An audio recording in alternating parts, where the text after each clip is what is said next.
Moi boas noites, señoras e señores. Benvidos a este tempo de tertulia en Tedlailugo. Como todos os xoves, a partir desta hora, aquí estamos para debater, para falar cos convidados que de seguido lles paso a presentar da actualidade. E aí lo vamos, Emilio González, todos eles compañeiros nos medios de comunicación. Emilio González, informador na Radio Galega. Emilio, que tal? Boa noite, benvido. Boa noite, Paco, un saúdo, moitas gracias. O xefe de deportes da cadena en Lugo, en Radio Lugo, José Areñas, tamén está con nós. Areñas, que tal? Boa noite. Hola, boa noite, Paco. E Paco Basanta, informador no xornal El Progreso. Boa noite, Paco. Hola, boa noite. Quixemos titular esta charla que imos a manter a partir deste momento como deporte e sociedade. Eso, obviamente, pode ser tan amplio, tan discutir sobre tantas cousas, pero a min gustaréme enfocar nun principio, e logo entraremos a fondo no fútbol, no baloncesto, porque son os temas que están de actualidade, e de grata actualidade, hai que dicilo, alo menos até este momento. Pero hai outras partes que non o son tanto. Estou a falar da violencia. A violencia que podemos comprobar días pasados nas rúas de Madrid, pero non só aló, porque chega tamén a nosa cidade. Hai uns días nun partido de fútbol entre o Ribadeo e outro equipo de Lugo, o Polvorín, bueno, pois houve unha agresión a un rapaciño, a un rapaz menor de idade, un árbitro que conleva que o agresor, bueno, pois teña unha sanción importante. Como importante pode ser de producirse por unha demanda que fai a Liga de Fútbol Profesional por insultos ao árbitro no encontro Club Deportivo Lugo Getafe. Bueno, en principio, digamos que ese sería o titular. A mí gustaréme que os nosos compañeiros, os tres que acabo de presentar, que fixeran unha reflexión a propósito desto mismo. É algo que se pode evitar, é algo que se debe evitar, ou que acontece na sociedade para que incluso a violencia chegue aos terreos de xogo. Emilio. Bueno, pois o deporte é o reflexo da sociedade, non? O deporte non vive nunha burbulla a parte da sociedade, non? De feito, os membros desta sociedade son os que crean os clubes deportivos. E a partir de aquí, pois hai moitísimas reflexións, é un asunto enormemente complexo, é un tema delicado. Considero que non é a mesma violencia o que se produciu no Polvorín Ribadeo que o que se pode producir nas rúas de Madrid cos ultras do Legia de Varsovia coordinados, organizados e que somente veñen para iso. Eses, evidentemente, non son afeccionados ao fútbol, sino que usan o fútbol, o deporte, como vehículo, digamos, de unha vía de escape dos seus problemas económicos da súa violencia individual. Outra cousa é, evidentemente, unha agresión a un árbitro que é violencia, digamos, individualizada, pero de outro tipo de violencia, non? É un mero reflexo da sociedade, e a sociedade, según van cambiando os tempos, ou según estes nun país ou noutro afectado, pois, por temas de crisis económicas ou por temas de paro, por temas de calquer deste tipo, pois afecta dun xeito o deporte máis ou en menos grado. Areñas. Home, que está claro que a violencia non ten justificación ninguna, nunca, en ningún dos casos. Todo é violencia, unhas dun xeito, outra doutro. O dos ultras, bueno, pois é un problema que ven arrastrándose dende hai moitísimo tempo e de que había que erradicar dunha vez. Pero é un problema, porque se o clube non manda entradas para o rival, tamén ten unha multa da UEFA, polo tanto, ten que enviar entradas, entón ven a xente e montan as que montan. En referencia o xogador do Ribadeo que agredeu o colexiado menor de idade, bueno, caeronlle 19 partidos, a sanción está estipulada entre 13 e 24, a mí pareceme pouco, 19 partidos, porque, insisto, a violencia non está justificada en ningún momento. Se o faz na rúa, se alguén agrede a un menor na rúa, durme no calabozo, polo menos, e a partir de aí ten outras sancións, outras multas, outra repercusión.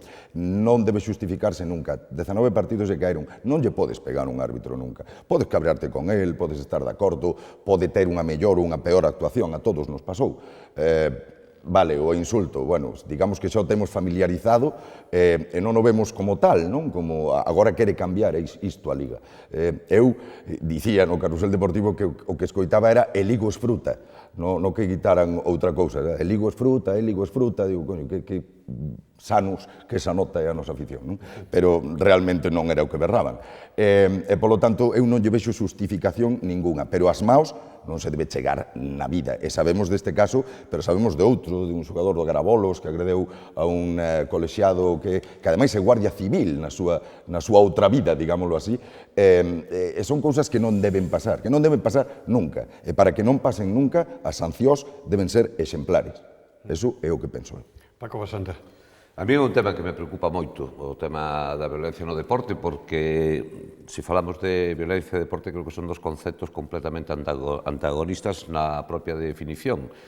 O que pasa é que tamén penso que hai moita hipocresía en torno ao tema da violencia. Moitas veces, quizás tamén, nos mesmos como informadores teñamos que ter en conta que as nosas opinións, moitas veces, que hoxe se leva moito unha información moi forofa, por decirlo de algún xeito, que querendo escribir ou falar para os que realmente nos queren escoitar. E isto conleva que moitas veces o xermen da violencia partan dos medios de comunicación. Entonces, repito, a mí me parece que iso é un problema tremendo. Se fala moito dos colexiados, se fai moito fincapé o que fan a hora de dirixir. De algún xeito, estamos dirixindo tamén a xente hacia poñer a lupa sobre algo tan complicado como é repartir xusticia, sobre todo en tan pouco tempo. Pero tamén creo que a hipocresía parte dos clubes, que durante moitísimos anos foron os que sustentaron, patrocinaron e pagaron, en algúns casos siguen facendo os grupos ultra, donde se esconde absolutamente todo tipo de xente e sigue estando aí. A mí non me parece tan difícil que cheguen a Madrid 300 persoas e que sexan absolutamente incontrolables. Eu teño visto en outras protestas, outras manifestacións, con moita máis xente, reprimirlo de forma moito máis clara. Non sei por que ten que haber esa diferencia. E logo, xa remato, tampouco me gusta minimizar nada que fale referencia á violencia. Os berros tamén son violencia. Eu creo que todos aquí lembramos todo un estadio en España non fai moito tempo alabando e vitoreando un maltratador. Entonces, a min estas cousas non son reflexo da sociedade, son un problema serio que hai que atallar de forma inmediata. A última, non só é o tema profesional, e todo isto tamén ten unha incidencia moi clara no deporte de base, vendo a monitores, entrenadores e pais facendo o que non se debe facer e dando un exemplo absolutamente lamentable aos pequenos que dentro de nada van a ser os aficionados ou van a ser os futuros deportistas. Insisto que non quero que o monopolio do debate da tertulia de hoxe sexa a violencia no deporte, pero hai cousas que quero lembrar que teñen que ver obviamente co deporte, que teñen que ver con Lugo. Ao mellor enfío o seguinte tema por unha línea vermella que non é difícil de separar. Ao fío do que comentaba ahora mesmo o Paco Basanta, eu pregúntolles aos contertulios se hai máis violencia no fútbol ou no baloncesto. Evidentemente, todos vénsenos a memoria ahora aqueles anos famosos do Simesa, donde o baloncesto, saliu, foi noticia, desde Lugo, por violencia en toda España, non? Pero, insisto, hai máis violencia, e é pregunta, máis violencia no fútbol que no baloncesto?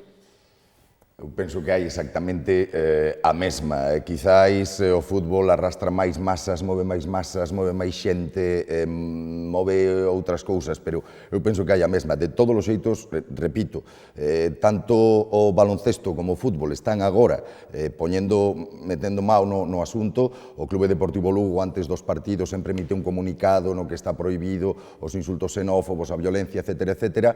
Tamén no Breogán o facemos dende o posto de speaker, pedindo respeto sempre polo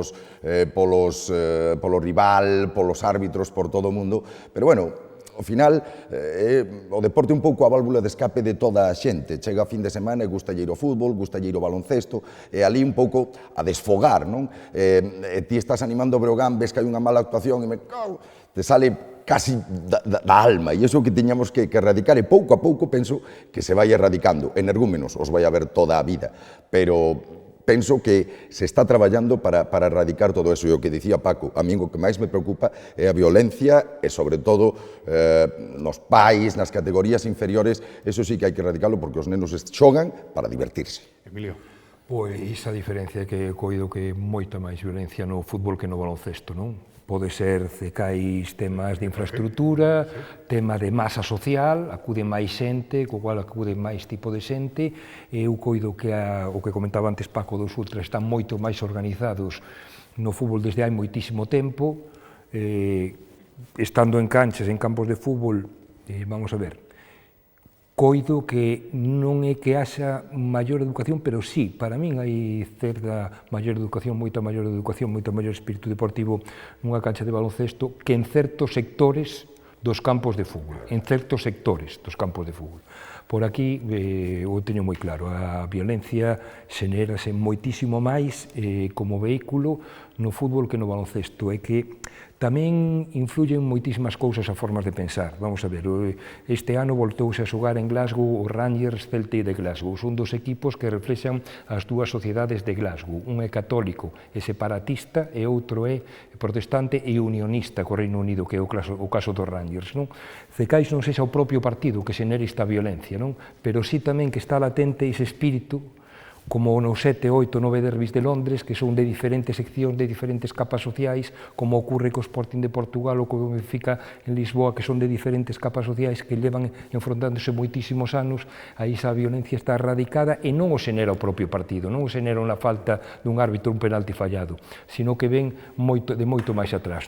Isto non aprecio o baloncesto. O baloncesto, para min, ten unhas raíces cecais na cuna del, que é na sociedade americana, na NBA, de festa, de ir familias enteiras a pasalo ben, a disfrutar do espectáculo, a gozar do espectáculo. Evidentemente, esta Europa non é a mentalidade estadounidense e sufren pola derrota, polo mal xogo do equipo, polo tema arbitral, como comentaba Are, etc. Pero, para min, hai unha diferencia notable e absoluta entre a violencia, o foco de maior violencia no fútbol, moitísimo máis que no baloncesto. Falo de España e tamén se pode extrapolar a toda Europa.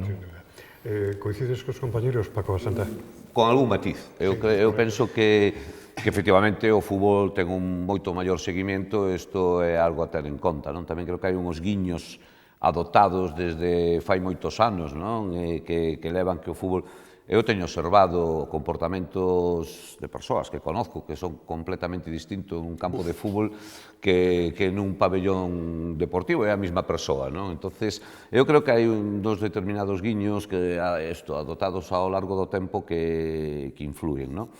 Claro, se quero levar o tema ao meu terreo, que sería o baloncesto, pois eu diría, pois mira, aquí en España se leva disputando a Copa do Rei no mesmo pabellón, 8 aficións, e nunca hubo ni un só incidente, cousa que, bueno, sería moi difícil de facer en fútbol, imaginamos meter as aficións do Sporting, de Xixón, Oviedo, Madrid, Barcelona, Coruña, Celta no mesmo campo durante 4 días, dificilmente non saldrían todos os medios. Pero tampouco é del todo certo, é dicir, se vamos a ver o baloncesto, a Liga Grega, a Liga Turca, entonces estamos vendo xente sin camisetas, bengalas, partidos que teñen que interrumpirse por agresións múltiples, terminar como ano pasado algunha destas ligas na final cos pabellóns completamente baleiros. En definitiva, eu creo que o que non podemos é buscar justificación á violencia. A violencia existe como tal e como tal hai que erradicala, independentemente de que sexa fútbol, baloncesto, calquer tipo de deporte ou manifestación cultural. Porque o máis importante é que calquera pai, calquera persoa non teña medo a ir ao fútbol ou baloncesto. Eu quero ir a ver un partido, por que non vou ir? En España, por exemplo, sí, podes ir a ver un partido de baloncesto, incluso o Palau, a camiseta de calquer outro equipo, non é problema. En fútbol xa máis discutible, incluso creo que en algún campo xa ni siquiera se permite a entrada. Exactamente, xa se permite. Entonces, en España eu creo que sí, pero xa digo, se extrapolamos a outros sitios, pois a situación ao mellor sería inversa. Por lo tanto, eu non faría distingos entre se a xente do baloncesto ou do fútbol. A violencia é a que é e en donde estea hai que erradicala de forma inmediata. Bueno, pois queríamos ter esta referencia porque tamén pode nos facer cavilar a propósito do que fan os nosos rapaces, os nosos fillos e fillas cando os mandamos cando a un campo deportivo, non? Que podese atopar, menos mal que son pequenas novas, grandes novas, con unha gran trascendencia, certo, pero que son poucas as veces que acontece, e menos mal. Eu decía que o deporte, cando se fala de deporte en Lugo, abrangue moitos terrenos, moitos deportes, moitos equipos, moitísima xente, e ao final hai unha conclusión, alo menos para este que lles fala, que é inexperto en calquera especialista en calquera dos terrenos, pero sí é verdade que cando se pon a pensar en o que ten Lugo, bueno, é auténtica élite, porque podemos ir a Burela, podemos pensar no Prone, cando falamos de fútbol sala, podemos falar, se falamos de fútbol de campo, pois temos equipos como Castro e máis o Villalbés en ligas nacionais, o MB en voleibol, o Ensino en baloncesto feminino, e logo, claro, están os grandes, non? Como é o Breogán e o Clube Deportivo Lugo en baloncesto e en fútbol respectivamente. Decía eu ao principio que estamos nun momento moi doce, sobre todo en estes dous equipos. A mí gustaríame co resto da charla, cos nosos compañeiros, pois fore como eles quixeran, non? Non sei se máis baloncesto ou que fútbol, ou máis fútbol que baloncesto, de calquera xeito, si é verdade que suliño unha vez máis ese momento que están a vivir estes dous grandes clubs da nosa cidade. Se lles parece por aquelo, gustaríame ter unha referencia, cando menos de aniversario, en isto Paco Basanta sí que nos pode ilustrar do propio baloncesto. Estamos a celebrar o 50 aniversario, non? De esa gran entidade, non? O medio século, xa. Por suposto, vosotros... O medio século que...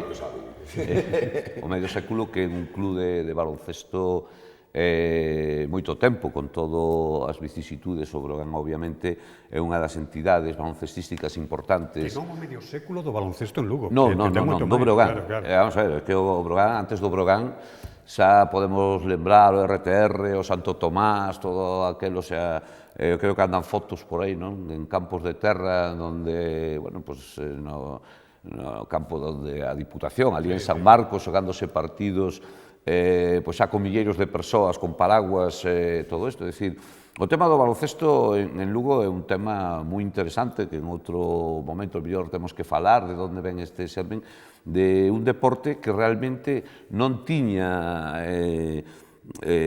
presencia prácticamente en ningún sitio en aquel momento, exceptuando Cataluña, non? Entonces, bueno, pues por que en Lugo de repente, antes que en calquer outro sitio, pues aparece o baloncesto, e ademais, por que prende con esa forza que realmente o fixo? Efectivamente, polo tanto, existe antes, no ano 66, extraoficialmente, no ano 67, xa de forma oficial, cando aparece o Clube Baloncesto Breogán. Eu creo que, bueno, pues, fai pouco se fixo unha homenaxe ao fundador, José Ramón Varela Portas. Creo que merecidísimo, porque foi todo un acontecimento. Eu penso que non foron conscientes no momento en que, despois dunha cea, tomando unhas copas, que a veces onde se toman as millores decisións. Vive Dios! Pois, eu penso que non eran conscientes do que logo pasaría. Tamén é certo que, a pesar diso, todo tiñan ben atado, non? Desde o nome, que eu creo que é unha das cousas verdadeiramente importantes. Aí tes ti tamén información importante, non? De quen foi, digamos... Celestino Fernández de la Vega. Efectivamente, Celestino Fernández de la Vega, que lle preguntaron un nombre, querían que fora un nombre ligado a Galicia, que tuvera, bueno, que identificara de algún xeito, e de aí veo o tema de que se chamara Breogán, non? E entonces, bueno, pues desde ese momento, pues unha ciudad que daquela, no 67, no 66, tiña un magnífico pabellón de deportes, que realmente non había casi ningún sitio de España con parqué, había 4 ou 5 canchas en toda España, pues aparece un equipo que en nada, en un suspiro, se pon nunha primeira división que daquela pues era un coto cerrado para catalás, madrileños e algún vasco, non? Como o cas de Vitoria, logo de Bilbao e compañía. E eu creo que eso foi un motivo de orgullo, e un pouco, pois, foi indo ca xente hasta este momento, non? Que é onde creo que se está a vivir de algún xeito un renacemento dese sentimento... O Breogán é un sentimento, Iremos, por suposto, que a actualidade, pero antes de que opino o speaker do Breogán, a mí gustaríame tamén a opinión de Emilio González, que basicamente é un futbolero, inda que lle teño unha pregunta para o final do programa que non a espera.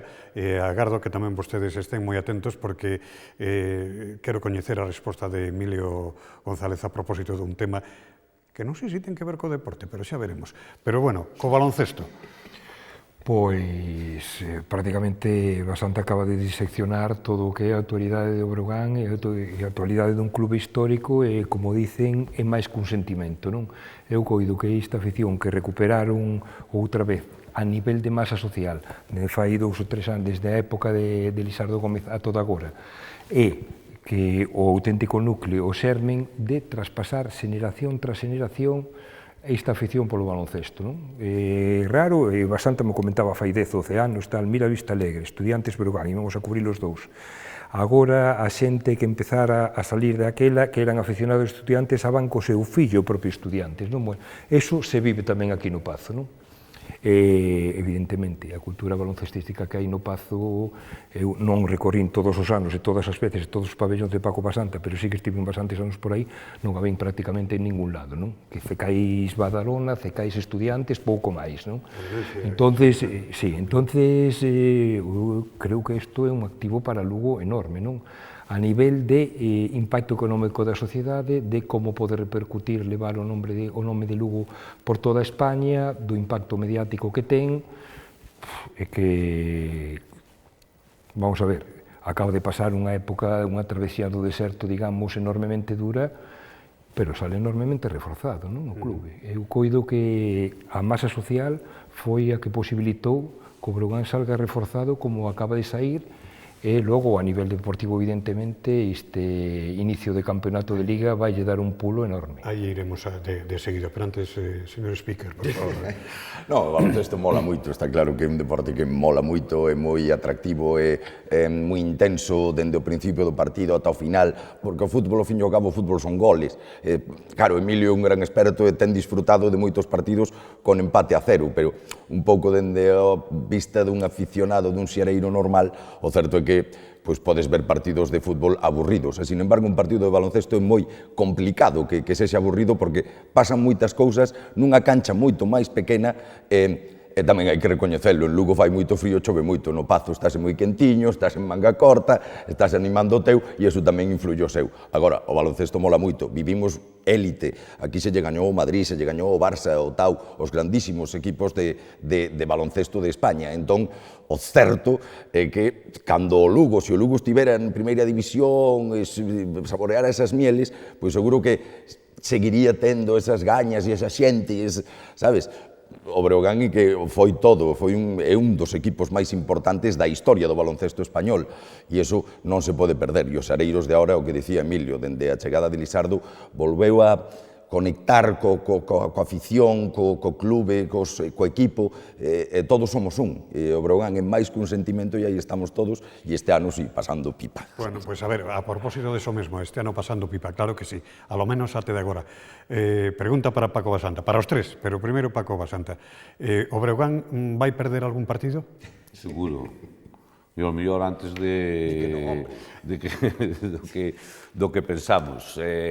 Eu creo que se hai algo que temos que ter moi claro, cando nos veña esta euforia que podemos ter agora e que todos estábamos deseando vivir estes momentos, pois é simplemente xirar un poquinho a cabeza atrás e mirar fai un mes e medio. Entonces, aí eu penso que xa teremos unha perspectiva real do que é a situación. O que non se pode perder a perspectiva, é certo que o Breogán, pois con todos os problemas, pois reuniu unha plantilla que pode estar pelexando con calquera da competición. Disculpa, Paco, fixo unha plantilla ou fixo un equipo? Primeiro fixo unha plantilla, está facendo un equipo. O certo é que xa se parece moito a un equipo sorprendentemente pronto, porque tendo en conta como foi a pretemporada, que prácticamente Nacho Lezcano non tuvo nada máis que 5 ou 6 xogadores para facelo, o certo é que ahora que vese a xogar o Breogán, hai detalles onde se ve que todavía falta traballo por facer a nivel de conxunción, pero realmente o equipo está funcionando como tal. E eu creo que o Breogán ten que ter aspiracións, as máximas aspiracións, ter a perspectiva de que non deixa de ser un club ou un equipo que milita nesta categoría que vai a perder contra equipos desta categoría, seguro. E o máis importante para min, que a xente salga como saiu nos 2 partidos que xa se xogaron nesta tempada, é dicir, contentos, sabendo que viron un espectáculo maravilloso e que están deseando voltar para ver o seguinte partido do Breogán. Eso me parece ahora mismo o máis importante. A mesma pregunta para Areñas e para Emilio González. Temos un equipo que vamos a seguir con ledicia o resto da temporada, ou vai haber disgustos, que de seguro que sí, non me atrevo a contradecir as palabras de Paco, obviamente. Que te contesto, como cadena cero, como speaker. Como speaker te digo que non vamos perder un partido, pero na vida, vamos a ascender a CB, o ano que ven imos gañar todos, e como Radio Lugo, pois, sin ir máis longe, o partido de mañá mete moito medo en Lleida, é outro equipo que está invicto na Liga, que empezou dun xeito tamén espectacular como o Breo. Este sí que xa están máis acoplados. O propio Lezcano dixo onte en rolda de prensa que non lle está a sorprender este inicio liguero de Lleida. Oxalá que non, pero, bueno, a angustia témola dentro do corpo, porque mañá é un partido moi complicado, e o Breogán ten un xogador novo, ten a Salvarco tocado, Jeremy Pur non se sabe se vai poder xogar. Entón, vai perder algún partido, por suposto, non gañan todos os partidos ninguén. O primeiro xa pode ser mañá, pero toco madeira, seguro que non. Emilio González. Home, 9 meses e medio, evidentemente, o que importa é a regularidade, non que perdas un partido ou que perdas 2, senón a regularidade que ten durante estes 8 meses, non? Eu farei fincapé no que comentou Paco, é enormemente complicado, ca premura de tempo que tivo o Breogán para montar o plantel, o grado de acoplamento que exhibiu o conxunto que dirixe Nacho Lezcano. Segundo tema, polo que se lle pode ver o Breogán este ano, vinno a través de diferentes plataformas en internet, non o vin de presencia no Pazo, ten moitos xogadores que deciden, non? Que asumen as responsabilidades. No último cuarto outro día foi Facuade, o principio foi Juan Lobito Fernández, o terceiro cuarto foi outro xogador. Entón, ten diferentes focos, diferentes xogadores que poden resolver isto, evidentemente, en un plantel co que se traballa o baloncesto a nivel de scouting é absolutamente fundamental, que non dependas de un ou de 2 xogadores. Terceiro asunto, está a conseguir co que comentaba Areñas, co Salvarco tocado e sin o center, teóricamente é a priori titular que vai chegar. O análisis previo do Paco no Progreso xa o deixaba moi claro, non? Hai 6, 7 equipos para pelexar por esas primeiras plazas, e hai algúns que están a defraudar, como é Melilla, non? E hai outros que teñen xa 2 derrotas, como pode ser Palencia, que perdeu precisamente co Breogán. O único que non está a decepcionar nestes primeiros, ou a cumplir ese rol que estaba na mitade alta da táboa clasificatoria, precisamente é o conxunto lucense. Imos a unha pausa publicitaria. Paco, brevemente, Paco Basanta, as 2 novas fichaxes, garantía? Sí. Eu penso que Jorge Romero rapidamente conoce a competición, en principio ven con un contrato temporal para que Salvarco poda recuperarse con certa tranquilidade, que os adestramentos do equipo non se resintan, e Steinbrück é un xogador que xa ten unha longa trayectoria no baloncesto europeo, longa de 2 anos, pero quero dicir que xa demostrou o que pode facer, e sobre todo é un xogador que eu penso que se adapta ao que realmente necesitaba o equipo, un auténtico center. Pois demoslle unha pasada un poquinho ao baloncesto o Breogán. Quédannos, obviamente, o tema do Clube Deportivo Lugo, e que imos a falar precisamente do que está a acontecer esta temporada logo desta moi cativa pausa para a publicidade. Regresamos de seguido.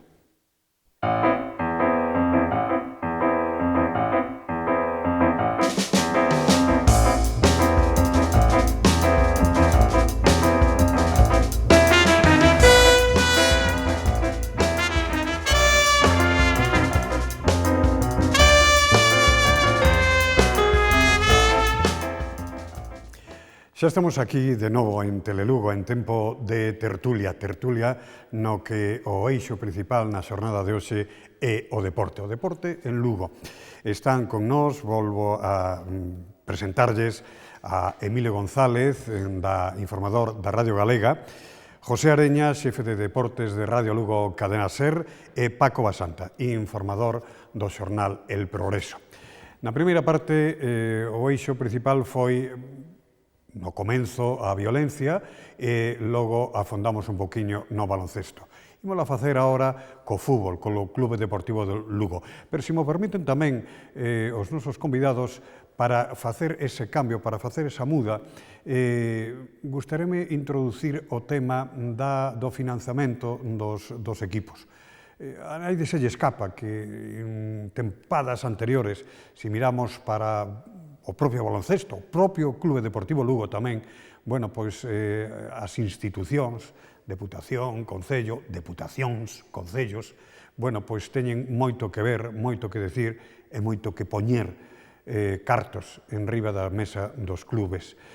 É algo inevitable, é algo que as aficións, ou é unha obligación, un algo necesario, que as institucións están aí financiando os equipos.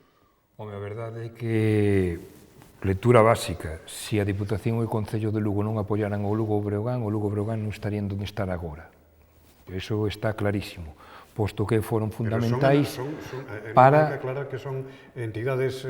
Sí, pero tamén a famosa lei /99 das Leis de Sociedades Anónimas Deportivas, cando se obligaron os clubes deportivos a reconvertirse a sociedades anónimas, por certo, o único país en todo o mundo que non cotizan en bolsa estas sociedades anónimas, o cual iría aportar moitísima máis transparencia e moitísima máis interese por estas accións, repito, a partir de aquí, foi cando esa lei de sociedades anónimas deportivas condicionou prácticamente que todo, porque se non é o goberno canta por un lado, son as diputacións e os concellos polo outro, ou eran os cabildos canarios polo outro, certo que o 90% dos clubes necesitaron, para dar ese primeiro paso, o apoio institucional para a conversión. Uns, no caso de Lugo Capital, o Clube Deportivo Lugo, os 2 anos devolveu o diñeiro, e outros en Cantabria devolveron parte do diñeiro, outros en outro lado non devolveron nada, pero basicamente a lei esta, para min, foi creada, naceu mal parido, foi creada dunha forma non estudiada de forma pormenorizada, o que obligou os clubes ou desaparecían, porque non se convertían en SADs, ou tiñan que ter o apoio, cal era o apoio? Pois o apoio institucional, posto que esta lei tamén creouse para reducir a débeda sobre todo dos clubes de fútbol, e claro, os empresarios a nivel particular non querrían meter ese diñeiro persoal das empresas para reducir esa deuda, entón sí que tiveron que dar abaixo as institucións. Para mí é fundamental ese paso a nivel local, estou convencido de que Lugo Breogán non existirían a este nivel. E logo hai outra cousa fundamental que é a aportación que poden facer as institucións no tema de canteira. Vamos a ver, o Clube Deportivo Lugo neste caso ten 250, 280 rapaces facendo deporte. Facendo deporte estás a facer unha labor social cos propios rapaces, non? Entón, hasta que punto terían a obrigación, entre comillas, as institucións de facilitar ou de manter esa labor social do tema dos clubes? Igual está mal plantexado, porque está claro que as institucións tenen que apoiar os equipos de Lugo, pois porque levan o nome de Lugo por aí adiante, porque efectivamente, como di Emilio, teñen moitos rapaces o Clube Deportivo Lugo en categorías inferiores e hai que fomentar o deporte, a práctica do deporte, a vida sana, etc. Pero quizáis as subvencións aos primeiros equipos, eu penso que deberían non sair de deportes, sino de turismo. E é dicir que o Lugo, que agora ten autobús propio, pois viaxa por toda España, e ali, pois, a cidade onde vayas este fin de semana a Reus, pois colles, a xente que se achegue ao campo, pois reparteslle unha publicidade de o que é Lugo, pois o autobús do Lugo debería levar a foto da Praia das Catedrais, da Catedral de Lugo, da Muralla, da Ribeira Sacra, turismo é o que debería apostar por isto, porque o Lugo sale nas quinielas, do Breogán de Lugo fala todo o mundo, é dicir, é achegar un pouco a nosa cidade, a nosa provincia, ao resto de España. E penso que sí, deberían colaborar, pero digo, dende a área de turismo. Dende a área de deportes hai que axudar os clubes pequenos, modestos, MBs, ensinos, que traballan con un montón de nenos e de nenas, que son a salvación moitas veces dos pais, que os levan ali, os teñen adestrando un par de horas, etc. Aí sí que debería haber axudas. Logo, que sexan equitativas, porque o Breogán somos todos. Isto é como Facenda, o Breogán somos todos. La Dipu va a soltar agora 600.000, que concholis, no siglo XXI, tal e como estamos, 600.000 son 600.000, dan para moitas cousas. Empresas privadas deberían apostar dunha vez por todas, e moitas veces o comentaba Emilio González, en Lugo non hai un estudo de impacto económico de que supón que o Lugo estea en segunda división, que o Breogán estea na CB. E iso repercute moitos cartos a Lugo, moitos cartos, porque no caso do Lugo ven moitos xareiros de fora, pois o día do Depor, sin ir máis lonxe, a zona dos viños, vamos, estaban dando palmas, e logo a zona dos viños son os que menos axudan o clube, non? Hai moi poucos bares que aposten polo Lugo. A min gustaríame unha financiación propia, o sea, que o propio club xerase cartos para manterse aí, pero hoxe en día sen as institucións sería imposible. A opinión de Paco Basanta. Bueno, eu creo que todo ten unha xusta medida, é dicir, por exemplo, o que estábamos falando do tema Broán, moi concretamente, é unha situación tamén particular, a propia Diputación, cando no seu momento, xa fai anos, vai a unha ampliación de capital do club, donde prácticamente só vai ela, porque nin siquiera se publicita, asume non só a maioría accionarial do club, sino o funcionamento do club. Se remata cunha estrutura que existía, porque era fundamental que o Breogán, que a Diputación fora absolutamente imprescindible no funcionamento do Breogán, como foi así durante moitos anos. Ahora houve que facer o camiño inverso, e entón, bueno, pues hai que reestruturar todo isto, non?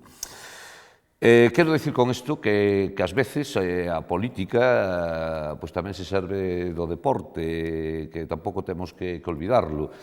Aquí Emilio ou calquera de nós que levamos anos indo a distintos espectáculos deportivos, pois podemos reter na memoria a situación dun palco cando as cousas non veñen vendadas, a situación do mismo palco, pois cando as cousas van un pouco millor, non? Que a veces habría que ampliar. Unhas veces van e outras veces non van.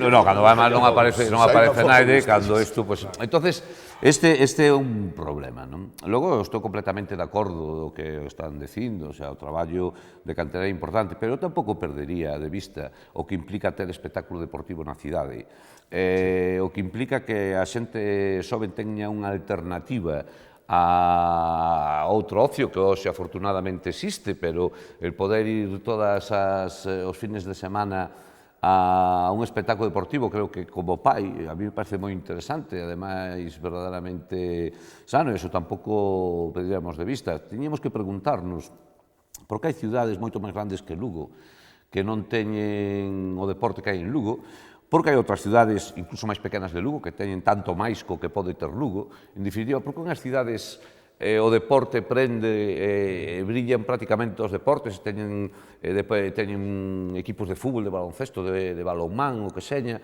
e a xente asiste a todos.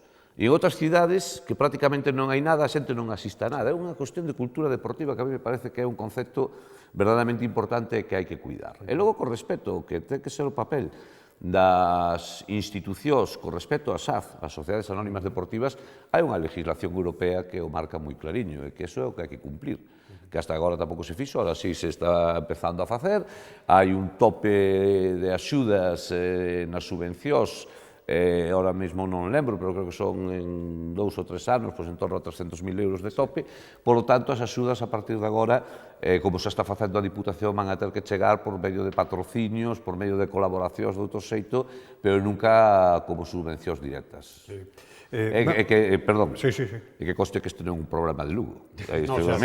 O sea, isto é o que fai o Cabildo Canario cos seus clubes, o que fai o Goberno Vasco cos seus, porque as axudas aos clubs non teñen que vir simplemente por dar diñeiro. En outros sitios se fai co camiño de Santiago, en outros sitios se fai tamén levando empresas próximas que patrocinen, é dicir, non de forma directa, pero sí de forma indirecta.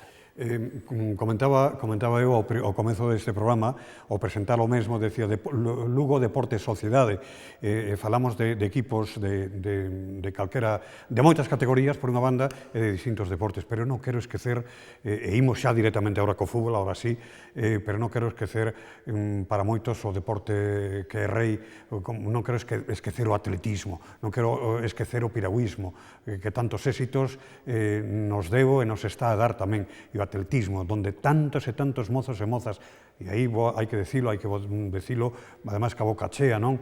O Concello de Lugo, dende fai anos, dende aquel concelleiro, como fora Grandío, puñera en marcha, creo lembrar, correxídeme se me equivoco, aquelo de Corre con nós, creo que lo lembrar, non? Bueno, pois eso é algo que hai que aplaudir e non parar, certamente, non?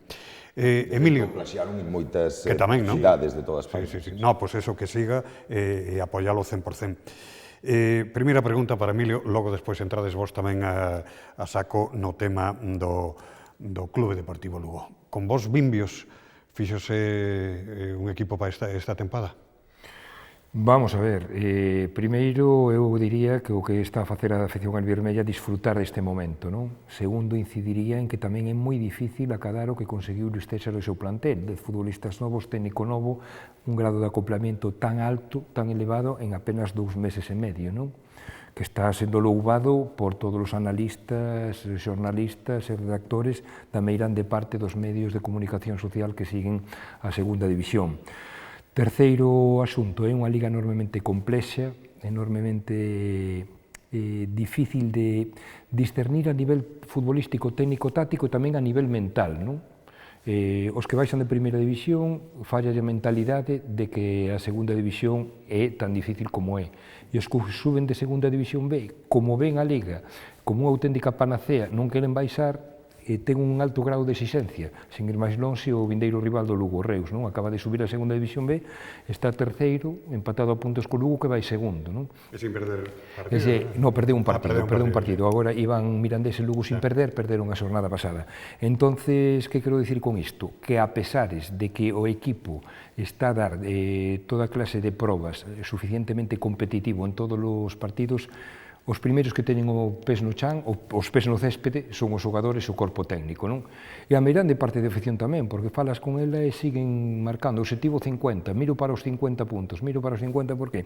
Porque é unha liga tan rara que equipos que partían coa ventaxe, co objetivo de ascender, Almería, Mallorca, entre outros, están en descenso directo. Entonces, nunca podes dar unha ver máis alta que a outra nesta competición, porque calquero máis pintado pinta a cara. Entón, é iso, non? Primeiro, disfrutar, incluso hai xente que xa debate se é o mellor fútbol dos últimos 10 ou 15 anos que se viu no Anxo Carro, o que se viu o día do Valladolid, o que se viu en Elche, o que se viu tamén fora da casa cando ganou o conxunto lucense, o que empatou en Tarragona, o mesmo o día do Mallorca, ou se hai outro fútbol que era superior, non? Ese vai o debate, pero por outra banda ves os xareiros disfrutar, pero a nivel enormemente sensatos, cos pés no céspede, coñecendo como este campeonato. Seguro que vamos tendo intercambios en ese sentido, Gareñas. Os pés hai que telos na terra, eso está claro, pero por qué? Pois aparte do que di Emilio, pola igualdade que hai na Liga, polos grandísimos equipos, grandísimos presupostos, grandísimos xogadores que hai na Liga, porque o Lugo está medrando, é o que dicíamos antes. É dicir, o Breogán baixou de categoría, entón o Breogán ten que volver ao seu sitio. E o Lugo non, o Lugo vai medrando, e trátase de que cada ano, como é tan complicado, tan complexo, tan difícil, pois ten que ir subindo un peldañinho máis, pois o objetivo 50, que a permanencia máis ou menos estipulas en 50 puntos, logo sempre nos pelexamos de, con 47 van chegar, falta 52, claro, pero máis ou menos 50 puntos dan a garantía de que volves a estar este ano pelexando con estes grandísimos conxuntos. Sigue sendo ese o objetivo? Na Liga de Fútbol Profesional, claro que sí. E non podemos perder a perspectiva, ten que ser ese objetivo. Hai 4.500 abonados, 4.600 houve a temporada pasada, este ano róndase máis ou menos esa cantidade, pero logo está medrando. Entón, agora estamos vivindo un soño porque non é que levemos 17 puntos, que esteamos segundos en ascenso directo, é que xogamos moi ben o fútbol, é que é moi divertido o Anxo Carro, é que ves un grandísimo partido de fútbol. Outro día perdeuse contra o Getafe, puido gañar calqueira, pudo gañar o Lugo, puido empatar, puido perder o Getafe, pero foi un moi bo partido de fútbol, vese fútbol de calidade, segunda división, e como o Lugo está medrando, pois nós, os xiareiros, non somos tampouco tan exixentes, é dicir, queremos 50 puntiños, vamos mantenernos aí, e a ver o ano que ven si podemos dar un saltiño máis, etcétera, etcétera. O Breogán, eso sería impensable. Entón, dices o Breogán que o que se trata é de conservar a categoría é cruxente, porque non pode ser, o Breogán ten que estar na CB, que é o seu sitio. Entón, o Lugo vai medrando, e oxalá que vaya medrando entre todos, e o ano que ven, pois en vez de 4.600 aboados, teña 5.000, e ir pouquiño a pouco medrando para poñer o Lugo. Carai, imagínate que ven aquí o Barça ou o Madrid en primeira división, que se pode ser un espectáculo. A perspectiva dun baloncestista, Paco Basanta, bueno, dun informador, basicamente. Bueno, eu penso que non perder perspectiva. Eu dicía antes do Breogán, obviamente, teño que dicir o do Lugo. Primeiro é manterse na liga dentro do mundo profesional do fútbol, eso é moi importante. Pero eu sempre pensei, igual estou equivocado, tampouco vivo día a día do Club Deportivo Lugo, que en algún momento se mira con certo medo, non? Algúnha posible meta, eu non entendo moi ben por qué. É dicir, eu desde sempre, non? O Lugo non pode chegar a primeira, como vai a manterse en segunda, como van a convivir Breogán e Lugo, se demostra que canto mellor vaya Lugo que Breogán, pois é moito mellor para as dúas entidades, e non só ahora, non? É un tema... Pero eu creo que o Lugo non ten que ter medo a dicir que ten que ir máis aló da permanencia. Que sea o objetivo, que o teñan claros os profesionais, evidentemente é o primer paso.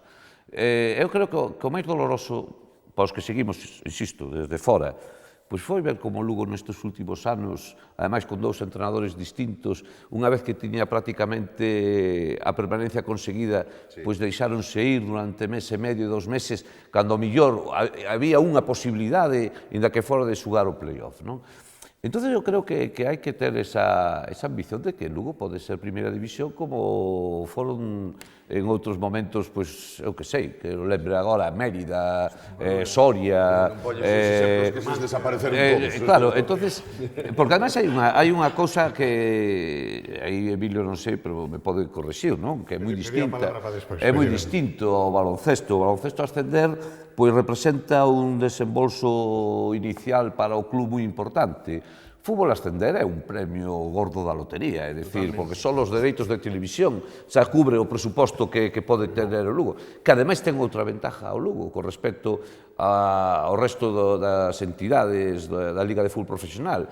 A inmensa maioría delas, parte desos cartos que teñen por dereitos de televisión xa van para a Facenda e para as deudas que teñen. O Lugo non ten absolutamente nada desto. É dicir, económicamente é absolutamente viable. Por que non se pode dar ese paso? O tempo que acaba de comentar Paco é sideral, non? O Lugo está cobrando ou vai cobrar este ano 4,5 millóns de euros de dereitos de televisión, que é o 80% do orzamento, o 70%, pero que en primeira división o equipo que menos cobra, Paco, son 30 millóns de euros. Claro, o Eibar está a ter uns balances económicos mantendo a categoría vía administrativa, vía deportiva, de 10 millóns de euros de superávit cada ano, non? O que comentabades antes de medrar, hai exemplos de cidades máis pequenas que Lugo, non? O que comentabades antes, Numancia de Soria estivo en primeira división. Numancia de Soria ascendeu un ano despois do que fixera o Clube Deportivo Lugo, máis ou menos no ano 89. O sea, que leva 27 anos en fútbol profesional, unha cidade como Soria de 40.000. Do antigo Campo dos Pajaritos acabaron facendo un Campo dos Pajaritos novo e unha cidade deportiva nova. E non somente isto, senón que teñen o filial en terceira división. Falamos e calefacción no campo, e non o río ao lado. Sí. Miranda de Ebro, filial en terceira división, consolidado 4 temporadas, campo novo pagado polo clube, que acaba de inaugurar 400.000 euros. Esas cousas de investimento, de financiación, é medrar tamén, non? ter o filial. O Clube Deportivo Lugo quere ascender o filial, que comentábamoslo antes, é o Polvorín, non? Vai se chamar o Lugo B a vindeira temporada, por temas de estatutos este ano non se puido. Bueno, pois quere dar ese chimpo ao Consello de Tino Saqués a meter o filial en terceira división. Logo, evidentemente, queda outro que mercar terreos ou chegar a un acordo para intercambio de terreos de xogo e comenzar ali a construir campos, porque un equipo, un clube, mellor dito, non vai medrar sin campos. Pero hai exemplos de cidades máis pequenas que Lugo que sí que están medrando e que están na mesma categoría co equipo e que en segunda división non influye tanto o número de asistencia de espectadores porque nin os carnés dos abonados nin as entradas de taquilla forman unha parte, digamos, esencial e básica do orzamento. Claro, pero fan presión. Dicir, sí, evidentemente. 30.000 tíos respaldándote, cuidado, xa che fan máis caso por aí adiante. Areñitas, non vas meter 30.000 tíos en Soria. Se me permitís, hai unha cosa que non acabo de entender e quixera tamén facer fincapé. A min, a un lector do Progreso, cando chega o domingo, se xogou o sábado o Clube Deportivo, o luns, se xogou o domingo, pois vai directamente ás estadísticas e dice asistentes. E eu non farto de ver, vamos, creo que nunca vin a cifra do 4. Do 4.000. Este ano non. Este ano non. Este ano non, o ano pasado 4 veces, sí. 4 veces. O ano pasado 4 veces, sí. Vamos a ver. 3.900 e pico. Sí, 3.900 como Mallorca. E así pareceme poucos, non? O ano pasado o Lugo acabou de 16º a nivel de asistencia cunha media de 3.700 espectadores. Este ano va unha media de 3.400 espectadores contando o último partido do Xetafe, precisamente, que foron 3.709 ou por aí. Para min... Cantos espectadores van ao Pazo, Paco? Mais ou menos? Sí, podemos establecer en torno aos 3.000, si que somos moi optimistas, a media. En playoff, obviamente, multiplícase. En playoff prácticamente se pode encher o Pazo, 5.000, 5.000 e pico. Pero digamos que na fase regular, sí, podemos establecer entre 2.800 e 3.000. Sí, sí. Por que non vai máis xente ao Anxo Carro? Home, pois había que preguntar, non? Evidentemente, eu coido que hai moitas causas. En primeiro lugar, coido que este ano afectou o feito de que dous partidos que podían levar máis xente, que o ano pasado levaron máis de 4.000, o Valladolid coincidiu entre semana xente da provincia non ven, e hai moito socio da provincia, o ben coincidiu ás 8 da tarde o día do Zaragoza televisado, non? Logo tamén este ano hai outra franxa horaria, que é a primeira quenda de sábado e a primeira quenda de domingo, que é ás 4 da tarde, non? Ás 4 da tarde tampouco hai moita, eu coñezo xente dende Muras hasta Meira, non poden vir, non han chegado. Entón, esa media de 3.700 espectadores da pasada temporada, coido que se poda acadar este ano. Pero polo momento está en 3.400, non? É a quinta menor asistencia de segunda división, e tendo en conta que Lugo é a terceira cidade máis pequena de terceira división, porque, sen ir máis lonxe, Reus o vindeiro sábado ten 125.000 habitantes. Pero esa é a mágoa que non acabe de respaldar, porque logo o luns colles o Progreso e entendes, estás na cafetería e todo o mundo está, logo non sei que, logo non sei... Coño, vai, e se queres criticar, paga. E entón xa tes dereito a criticar, pero hai moito xiareiro de bar, de cafetería, de barra de bar, que todo gandardo, non sei canto, pero non se mojan, coño. E iso é o problema. O que dicía antes, se o Lugo van 8.000 ao campo, que son os que collen, ou 7.000, ou non sei, 6.000, que xa non é pedir tanto, pois xa é un clube que ves que ten un respaldo. Claro, os horarios son os que son, pero os horarios os pon a tele, e a tele solta 4,5 millóns. O estadio está o que vostedes digan. Claro, aí, bueno, logo frío. Está construído como está construído. A humedade, claro. Hai veces que, claro, por as cousas van outras, tamén se cobra 4 millóns por dereitos de televisión, non podes decirle a televisión que non poña o horario que queira, non? O que sí, eu creo que de todas formas tamén hai que ir aprendendo un pouco de que cando falamos de deporte profesional, isto non é como fai anos que os equipos eran a bandeira, a identificación absoluta, non, de unha cidade, de un pueblo, e todo isto era o único espectáculo que realmente tiña a maioría dos sitios. Eu creo que tanto Lugo como Brogan, como calquer espectáculo que se prece, ten que dar un paso máis para captar a máis xente. A xente xoven hoxe, pois non é como antes, é dicir, ten unha oferta de ocio absolutamente sorprendente. É dicir, porque claro, é que hoxe resulta que por, non sei, pero por 90 euros vas a pasar un fin de semana ca túa moza a un balneario, e claro, dices que a entrada para isto me costa para os dous prácticamente o mismo. pois non sei que decirte. Quero dicir, que a veces habrá que buscar tamén o xeito de que a nivel familiar, a nivel grupal, é dicir, que non só seña un partido de fútbol, un partido de baloncesto. Espectacularizar máis o Hai deporte. Exactamente, hai que ir máis Os ao yankees. espectáculo e ter claro isto, se se quere que se vaya incorporando a xente nova, porque, repito, hai moitísimo ocio e isto non deixa de ser un espectáculo. Ofértate ao redor do Pazo, ao redor do Anxo Carro, é que non tes nada. É que non hai nada. Nada de nada. Non, Bueno, quero dicir, claro, pero bueno, estos propios clubs teñan ao mellor que empezar, que isto non se Que ir fai ao Breogán se ir a unha festa, que ir ao Lugo se ir a unha festa. Pero si é un tema que bueno, pues si ambos queren medrar non vai a quedar máis remedio, non? A ver, Emilio, Sí, hai a tenor de o que dixo Paco, hai unha faceta que é fundamental, non? Que é a globalización. O sea, o día do Deportivo Mallorca eu falei con aficionados da Deportiva Ponferradina que viñeron a ver a Lugo un partido de segunda división e non foron a Mieres a seguir o seu equipo, do que comentaba Paco da globalización. Do mesmo xeito, ese mesmo fin de semana, houve xente de Lugo que se foi a Coruña a ver primeira división. Non?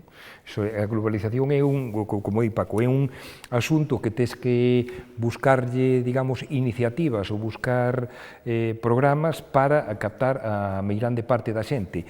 E para min, uno dos grandes inconvenientes do Clube Deportivo Lugo é o Anxo Carro. O sea, eu coñezo moitos aficionados que sobrepasan a cincuentena ou están xa na sesentena, que non van de outubro a abril polo 100% de humedad que había o día do Xetafe. O sea, o día do Xetafe eu dixen 3.700 espectadores, ca auga que caeu, co 100% de humedad e a carón do río, ten mérito baixar, No normal é que, como hoxe, o que acaba de comentar Paquito, hai a meirande sorte de ocio.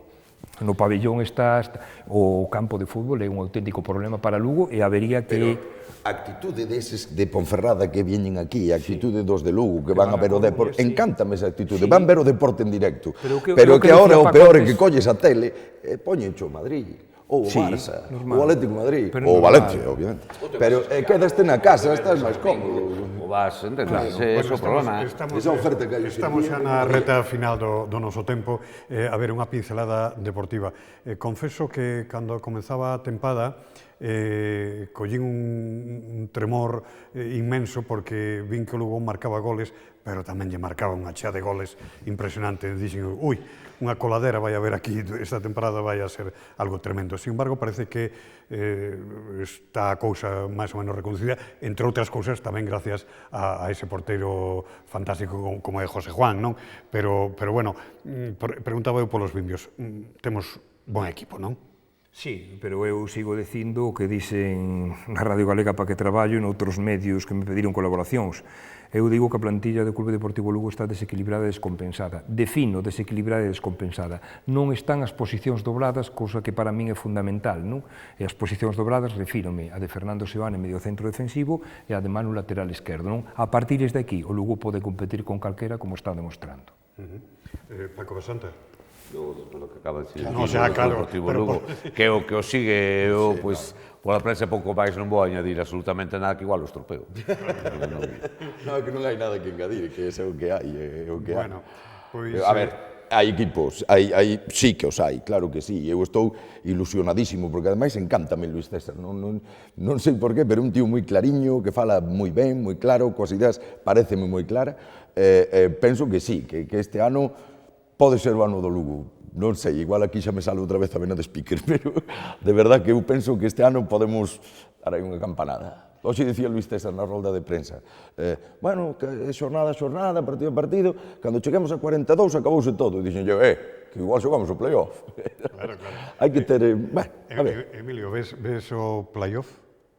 O vexo lonxe. Moi lonxe, claro. A junio.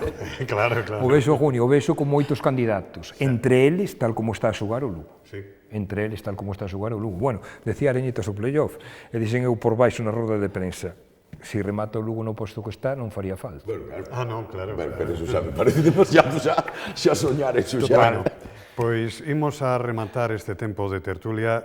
Teño que agradecer a presencia de estos compañeros que de seguro tamén a vostedes lles fixeron pasar un rato moi agradable. Paco Basanta, moitísimas gracias. A ti. José Areñas, moitas gracias. A pregunta de Emilio, que... Non me recordes, home, xa me esquecera. Emilio González, moitas gracias. Un placer. Pero antes tamén tiña esa pregunta guardada. Cal é a túa opinión ao respecto de que en Cataluña volva a haber touros? Volvo a ver touros. É que eu son partidario de que o que non queran ir que non vaya.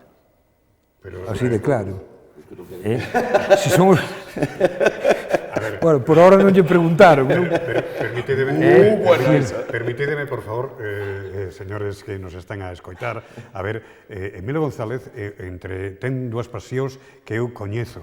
Unha deles é o cine, é un libro aberto para falar de cine. Pasaríamos horas, algún día o mellor témolo que traer tamén aquí como convidado para que nos fale de cine, e a outra, o que sabe de toros. Sei que hai un especialista que se chama Manolo Morés, non sei se é algo polo estilo. Non lle chega nin ao xeonllo, de verdad. O que sabe Emilio González de toros, iso é espectacular. Por eso lle preguntaba por esa nova en Cataluña. Vamos a ver, se a lei marca que pode haber touros, hai que respetar a lei, así de clara, Paco. Non, xa, claro. Pero a miña opinión... José Tomás o primeiro día para inaugurar a Monumental de Barcelona, sí.